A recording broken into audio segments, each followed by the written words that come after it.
Today is how to regrow food from a grocery store. A lot of the things that we purchase don't have to be a one-time purchase.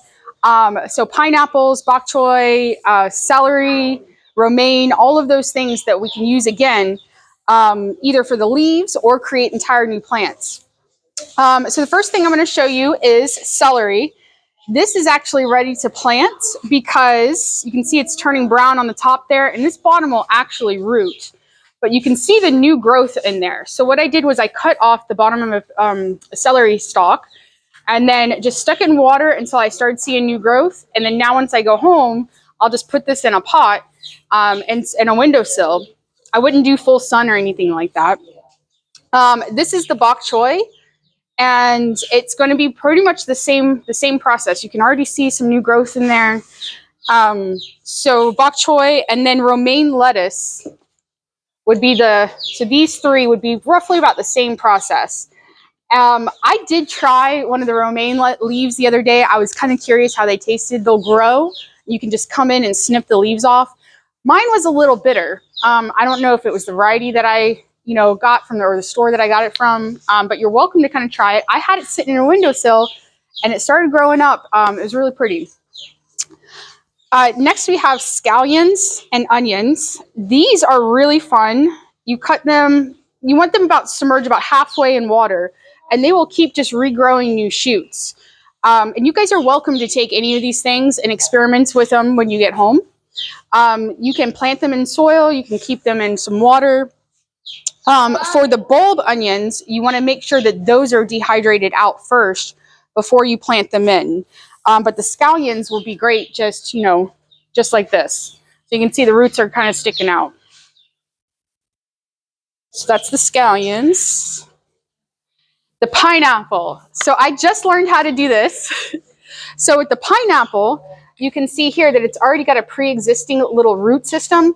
Now, historically, and I have these all over my yard, I have chopped off the top about right here, kind of cleaned up the fruits, cut off maybe some of the bottom leaves, and then put in the ground to keep it fertilized. They love sun, and they'll grow up and they'll give you new plants. Those plants will put off pups, and then you just kind of keep going from there. So the way I learned how to do it is if you take the top, just kind of twist a little bit, the top will come off. Thank you. Thank you. And so this can go right into the water just like this, and you'll have a plant.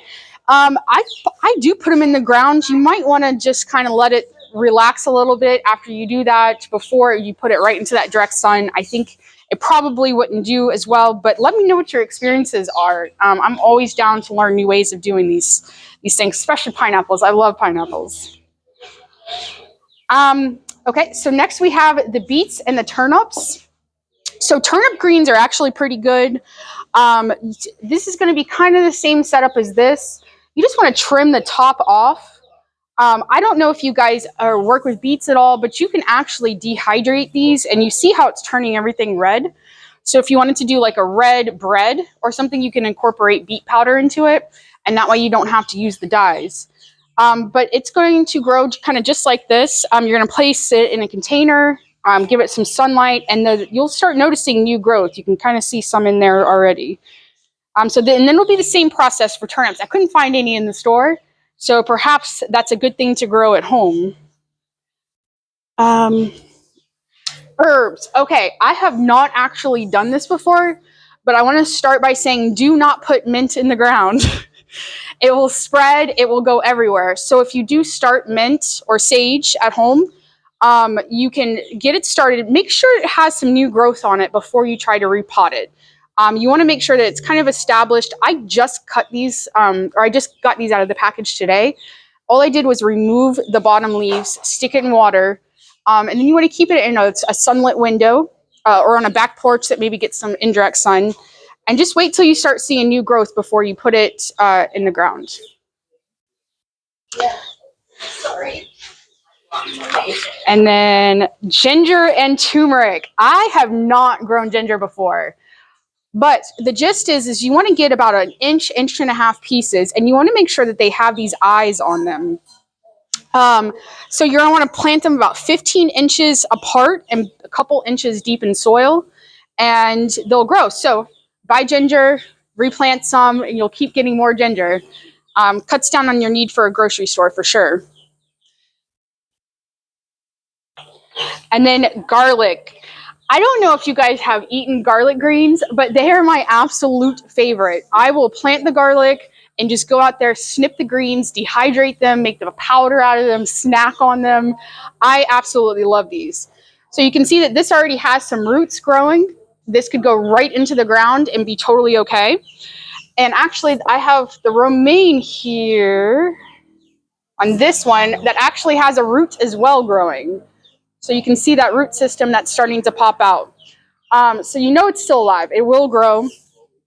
And the same thing with the garlic. Just go ahead. If you want the actual bulbs to come out, the greens, just snip those, eat them as you go along. If you want the bulbs, wait till the leaves fall over and look pretty dead. And then hopefully there's a bulb in there for you. So that's really about it. Does anyone have any questions? And you guys are all welcome to these. Whatever's up here, you can take it home, try to grow it yourself too. Yeah. Thank you. Thank you. I wanted to say thank you for Sarah for organizing this every few months and for renting this pavilion and for printing out stuff and all of that. It's so cool she does this all out of her heart. So thank you. Oh, thank you. Thank you. Thank you. Thank you, everyone.